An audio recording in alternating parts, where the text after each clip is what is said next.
അവർക്ക് അവസാനം ലോകകപ്പ് കിട്ടി. ടർക്കിയിൽ നിന്ന് അവിടേക്ക് ഇടിച്ചു കയറിയ മുസ്ലിങ്ങൾ, സുന്നി മുസ്ലിങ്ങൾ, അവർക്ക് നല്ല ലോകകപ്പ് ഇപ്പോൾ കൊടുത്തിട്ടുണ്ട്. സ്പെയിൻ്റെ സമാധാനം കട്ട പുകയായി എന്ന് പറഞ്ഞാൽ മതിയല്ലോ. മൊറോക്കോ അതിപ്പോൾ സ്പെയിനെ വിഴുങ്ങുകയാണ് വാസ്തവത്തിൽ. ഈ കുടിയേറ്റം അത് ജോലി അന്വേഷിച്ചോ അല്ലെങ്കിൽ പട്ടിണി കിടന്ന് ഗതി കെട്ടിട്ടോ അല്ലെങ്കിൽ എന്തെങ്കിലും യുദ്ധ പ്രശ്നങ്ങൾ ഉണ്ടായിട്ടോ ഒന്നുമല്ല. ഇത് ആസൂത്രിതമാണ്. കാരണം സ്പെയിൻ ഞങ്ങളുടേതാണ്. സ്പെയിൻ മുസ്ലിം രാജ്യമാണ്. ആ മുസ്ലിം രാജ്യം ഞങ്ങൾക്ക് തന്നെ തിരിച്ചു വേണം. അതിനുള്ളൊരു അറ്റംപ്റ്റാണ് ഈ കുടിയേറ്റം. മണിക്കൂറുകൾക്കുള്ളിലാണ് പതിനായിരങ്ങളാണ് ഇടിച്ചു കയറിക്കൊണ്ട് നീന്തി കയറുകയാണ്. സമുദ്രം നീന്തി കയറുകയാണ്.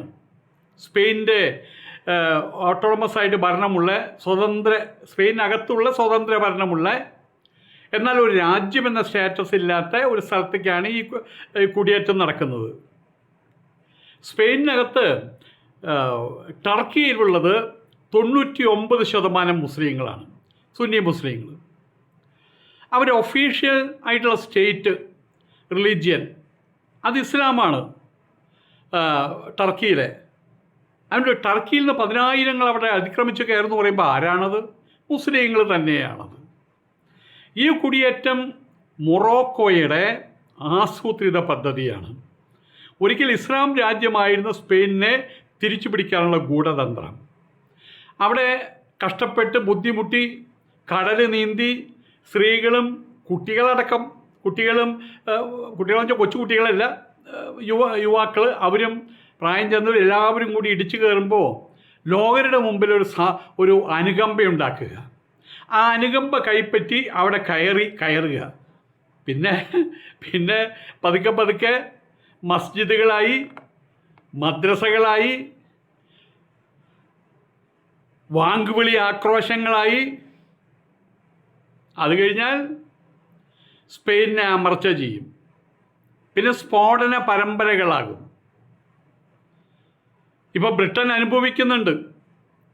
ഇപ്പോൾ സ്പെയിനിലും തുടങ്ങി വെച്ചു. ഇത് ക്യാൻസറാണ്. ഇനി അത് ലോകം മുഴുവൻ, യൂറോപ്പ് മുഴുവൻ പടരും. ഏതായാലും ഇപ്പോൾ ഒരു കാര്യം മനസ്സിലാക്കുന്നുണ്ട്.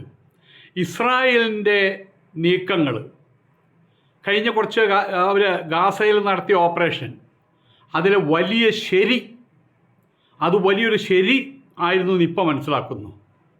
അതുപോലെ അമേരിക്കയും ട്രംപും അവർ ചെയ്യുന്നതിൽ വലിയ ശരികളുണ്ടെന്ന് ഇപ്പോൾ മനസ്സിലാക്കാൻ കഴിയുകയാണ്. ലോകമെന്ന വപുസ്, ലോകമെന്ന ശരീരം, ആ ശരീരത്തിനകത്ത് ബാധിച്ച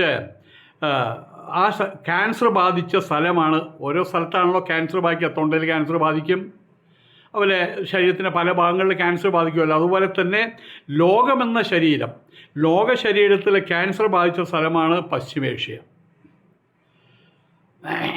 ഇറാൻ അടക്കം ഉള്ള പശ്ചിമേഷ്യ. ഇനിയത് പടരാതിരിക്കണമല്ലോ, അതിനുള്ള ഓപ്പറേഷനാണ് വാസ്തവത്തിൽ ഇപ്പോൾ നെതന്യാഹു, അതുപോലെ തന്നെ ഇദ്ദേഹം ട്രംപൊക്കെ നടത്തുന്നത്. പറയാതിരിക്കാൻ വയ്യ. മൊറോക്കോ 99% മുസ്ലിങ്ങളാണ്. ഒഫീഷ്യൽ സ്റ്റേറ്റ് റിലീജിയൻ ഈസ് ഇസ്ലാം.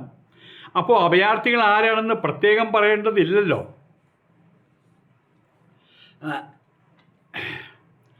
ഇന്ത്യയിൽ മുസ്ലിം പ്രശ്നങ്ങൾ വാസ്തവത്തിൽ അതും കൂടി ചിന്താവിഷയമാണ്. ഇപ്പോൾ ഇന്ത്യയിൽ മുസ്ലിങ്ങളുടെ പ്രശ്നം എന്താണ്?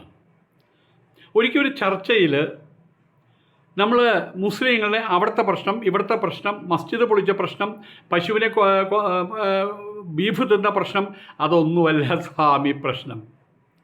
അവരുടെ അടിസ്ഥാന പ്രശ്നം ഇന്ത്യ ഇസ്ലാമിൻ്റേതാണ്, ഇന്ത്യ മുസ്ലിങ്ങളുടേതാണ്.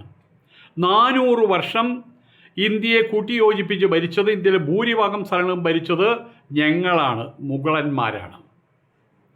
ആ മുഗളന്മാരെ ഓടിച്ചതിന് ശേഷം ബ്രിട്ടീഷുകാരിവിടുന്ന് പോയപ്പോൾ അത് ഹിന്ദുക്കളുടെ കയ്യിൽ വന്നു. ഞങ്ങൾക്കത് തിരിച്ചു വേണം. അടിസ്ഥാനപരമായിട്ടുള്ള പ്രശ്നം അതാണ് വാസ്തവത്തിൽ. ഇന്ത്യ മുസ്ലിം രാജ്യമാണെന്ന് അവർ പറയുന്നു. അത് തിരിച്ചു പിടിക്കണമത്രേ. ഇത് തന്നെയാണ് സ്പെയിനിലും ഇവരുടെ നിലപാട്. ആദ്യം എരവാദം മുഴക്കുന്നു, ഞങ്ങൾ കഷ്ടപ്പെടുന്നവരാണ്, അനുകമ്പ പിടിച്ചു പറ്റുന്നു. അതിനുശേഷം മസ്ജിദായി, മുമ്പ് പറഞ്ഞ പോലെ മദ്രസയായി, 4 ഭാഗത്തുമുള്ള ബാങ്ക് വിളി എന്ന് പറഞ്ഞ പരിപാടിയായി. അത് കഴിഞ്ഞാൽ സ്ഥിരം സ്ഫോടനങ്ങളായി.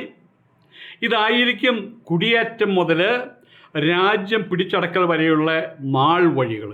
അതൊരു സ്ഥിരം പരിപാടിയാണ് അതൊക്കെ. ഇനി സ്പെയിൻ ഇസ്രായേലിനെ കണ്ട് പഠിക്കട്ടെ. ഇവരുടെ മന്ത്രിമാരൊക്കെ ഇസ്രായേലിൽ പോയിട്ട് നെതന്യാഹുവിൻ്റെ മന്ത്രിമാരൊക്കെയും കണ്ട്, മൊസാദിൻ്റെ നേതാക്കന്മാരെ കണ്ട് അവർ പഠിക്കട്ടെ. പഠിച്ചാൽ മാത്രം പോരാ. പഠിച്ചത് സ്പെയിനിൻ്റെ തൊട്ടടുത്തുള്ള സ്വീഡനിൽ, നോർവേയിൽ, സ്വിറ്റ്സർലാൻഡിലൊക്കെയും മൊത്തം യൂറോപ്പിൽ അത് ഇംപ്ലിമെൻ്റ് ചെയ്യണം. അല്ലെങ്കിൽ ഇന്ന് സ്പെയിൻ, നാളെ മുമ്പ് പറഞ്ഞ പോലെ Switzerland, next Norway, next Sweden, അങ്ങനെ പോയി യൂറോപ്പ് മുഴുവൻ പടരും ഈ മഹാരോഗം. ഇത് ലോകവ്യാപകമായിട്ട് നടക്കുന്ന ഇസ്ലാമിക അധിനിവേശത്തിൻ്റെ ഒരു ഭാഗമാണത്. തൊട്ടടുത്തുള്ള അമുസ്ലിം രാജ്യങ്ങളുടെ മേലെ അവർ അവകാശം പറയുക, പിന്നെ അതിനെ പിടിച്ചു പറ്റാനുള്ള ശ്രമത്തിൽ ഏർപ്പെടുക, പിന്നെ കുടിയേറ്റം. അതിനെ തുടർന്നിട്ടാണ് ഈ കുടിയേറ്റം പരിപാടികൾ നടക്കുന്നത്. അതിനെ തുടർന്നിട്ടാണ് നടക്കുന്നത്. പിന്നെ കുടിയേറ്റം തുടർന്നുള്ള തരികടകളും. ഇന്ത്യയിൽ ആലോചിച്ച് നോക്കുക, നാളെ എത്രയായി? ഇന്ത്യ 3ആയിട്ട് വിഭജിച്ചു. പാകിസ്ഥാൻ മുസ്ലിങ്ങൾക്ക് കൊടുത്തിട്ട് പോലും പാകിസ്ഥാൻ അധിനിവേശ കാശ്മീറുണ്ട്. ആ കാശ്മീരിൽ ഈ കാവ്യവസ്ത്രമായിരിക്കാണ് കടക്കാൻ പറ്റില്ല. ഇന്ത്യയിലെ മറ്റുള്ളവർക്ക് പോയിട്ട് അവിടെ സ്ഥലം വാങ്ങിക്കാൻ പറ്റില്ല. അവിടെ അവസാനം പോയിട്ടൊരു കൊടി നാട്ടാൻ അതിനുള്ള ചങ്കുറപ്പ് കാണിച്ചത് നരേന്ദ്രമോദി, നമ്മളുടെ ഇപ്പോഴത്തെ പ്രധാനമന്ത്രി മാത്രമാണ്. അതിൻ്റെ പേരിൽ എന്തെല്ലാം പ്രശ്നങ്ങൾ അവിടെ ഉണ്ടായി. അവിടെയുള്ള മറ്റുള്ള ഹിന്ദുക്കളെ, കാശ്മീർ പണ്ഡിറ്റുകളെ മുഴുവൻ അവർ തൂത്ത് വാരി എറിഞ്ഞില്ലേ. വീടുമില്ല, നാടുമില്ല, സ്വന്തമല്ല, ബന്ധുമില്ല. എന്നിട്ട് യമുനാ തീരത്ത് വന്ന് അവർ ചെറ്റക്കുടിലാണ് ജീവിച്ചുകൊണ്ടിരിക്കുന്നത്. ഇപ്പോഴും അവരിപ്പോഴും തിരിച്ചാണ് കയറ്റാൻ പറ്റിയിട്ടില്ല. അധിനിവേശത്തിൻ്റെ മറ്റൊരു നമുക്കുള്ള ഏറ്റവും നല്ല ഉദാഹരണങ്ങൾ അതൊക്കെ. ഇന്ത്യയിൽ നടക്കുന്ന കാശ്മീർ പ്രശ്നം തീരാത്ത പ്രശ്നമാണ്. ഞാൻ എൻ്റെ കുട്ടിക്കാലം മുതലൊക്കെ പത്രം എടുത്ത് നോക്കുമ്പോൾ കാശ്മീർ പ്രശ്നം അത് നമ്മൾ സ്ഥിരം കാണുന്നതാണ്. BJPയുടെ ഹിന്ദുത്വവാദം, ആഭ്യന്തര ശത്രുവാദം. ആഭ്യന്തര ശത്രുക്കൾ ആരൊക്കെയാണ്? ഒന്ന് മുസ്ലിമാണ്. ആ വാദം എല്ലാത്തിനും വലിയ അർത്ഥങ്ങൾ കാണാതെ വയ്യ എന്നായി തീർന്നിട്ടുണ്ട്. ഏതായാലും ഇനി യൂറോപ്യന്മാർ ഫ്രീ പാലസ്തീൻ ഇസ്രായേലികളെ അവഹേളിച്ച്, ട്രംപിനെ അവഹേളിച്ച് ഫ്രീ പാലസ്തീൻ എന്ന് പറഞ്ഞ് ഇനിയും നടക്കില്ല. അവരിപ്പോൾ തിരിച്ചറിയുന്നുണ്ട് ഈ മതത്തിൻ്റെ യഥാർത്ഥ ഭാവം. ഇപ്പോൾ അവർ തിരിച്ചറിയുന്നുണ്ട് എന്ന് സാരം. എവിടെ ചെന്നാലും പിന്നെ പ്രൊഡക്ഷൻ യൂണിറ്റുകൾ ആരംഭിക്കും. അവർ 4 കെട്ടും 40 ഉണ്ടാക്കും. ശേഷം അവർക്കൊക്കെ റോട്ടി, കപ്പട, മക്കാൻ അത് ആ രാജ്യക്കാർ കൊടുക്കണം. ഇപ്പോൾ യൂറോപ്പുകാർ കൊടുക്കണം, സ്പെയിൻകാർ കൊടുക്കണം. ചെന്ന് കയറൽ പറ്റുന്ന തൊഴിൽ, അവർക്ക് വേണ്ടുന്ന ആഹാരം, വസ്ത്രം, പാർപ്പിടം സ്പെയിൻകാർ കൊടുക്കണം. സ്പെയിനിലിപ്പോൾ നടക്കുന്നത് സത്യം പറഞ്ഞാൽ സ്പെയിൻകാർ ചോദിച്ചു വാങ്ങിയാണെന്ന് പറയാതിരിക്കാൻ വയ്യ. കടൽ വഴി എത്തുന്ന അഭയാർത്ഥികളെ തിരിച്ചയക്കരുത് എന്നുള്ളതാണ് നിയമം. യൂറോപ്പ് അതുകൊണ്ട് തന്നെ അനുഭവിക്കാൻ കിടക്കുന്നതേ ഉള്ളൂ. ഇവിടെയാണ് റോഹിംഗ്യൻ മുസ്ലിങ്ങളെ ഇറക്കി വിട്ടു, കടലിലേക്ക് അങ്ങോട്ട് ഇറക്കി വിട്ടു. എവിടെ വേണി പോയിക്കോ. ഇവിടെ ബർമയിലേക്ക്, മ്യാൻമറിലേക്ക് കടന്നു വരരുത്. എന്നിട്ട് എന്താണ് അവിടെ ഇപ്പോൾ നമ്മൾ ഇന്നലെ പറഞ്ഞല്ലോ, എല്ലാം കടലിൻ്റെ അടിത്തട്ടിൽ സ്വർഗം കാണാൻ പോയിരിക്കുകയാണെന്നർത്ഥം. ഗാസ വിഷയത്തിൽ നെതന്യാഹുവിൻ്റെയും ട്രംപിൻ്റെയും നിലപാട് 1000 വട്ടം ശരിയാണെന്ന് സത്യം പറഞ്ഞാൽ ഇപ്പോൾ ബോധ്യമാവുന്നുണ്ട്. എല്ലാവർക്കും ബോധ്യമാകുന്നുണ്ട്. ആദ്യം അവരിലൊരു സിമ്പതിക്കും കണ്ടിരുന്നതാണ് ഗാസയിലെ കുട്ടികൾക്ക്. അപ്പോൾ അവർക്ക് മനസ്സിലായി ഓരോ വിത്ത് വളർന്നാലും ഉണ്ടാകാൻ പോകുന്ന വൃക്ഷം വിഷവൃക്ഷമായിരിക്കുന്നു. അത് നേരത്തെ നെതന്യാഹുവും ട്രംപും മനസ്സിലാക്കി. അവരിപ്പോൾ അവിടെ അനിഹിലേഷൻ പ്രോഗ്രാം നടത്തിക്കൊണ്ടിരിക്കുകയാണ്. ഈ തുർക്കിയും അവരെ പാകിസ്ഥാനും ഒന്നാന്തരം തീവ്രവാദ പ്രദേശങ്ങളാണ്. ഉസാമ ബിൻ ലാദനെ അന്വേഷിച്ച് നടക്കുകയാണ് അമേരിക്ക. ആ അമേരിക്കയുടെ അമേരിക്കയുടെ തോളത്ത് കൈയിട്ട് നടക്കുന്നു. മറ്റേ അബട്ടാബാദിൽ ഇദ്ദേഹത്തെ എന്തായാലും പറയുക, ഉസാമ ബിൻ ലാദനെ ഒളിച്ചു പാർപ്പിച്ചിരിക്കുന്നു. ഇതാണ് പാകിസ്ഥാൻ. അവിടെയാണ് ഇതിൻ്റെ ഏറ്റവും വലിയ കമ്പനി നടക്കുന്നത്, തീവ്രവാദ കമ്പനി, തീവ്രവാദികളെ പ്രൊഡക്റ്റ് ചെയ്യുന്ന കമ്പനി.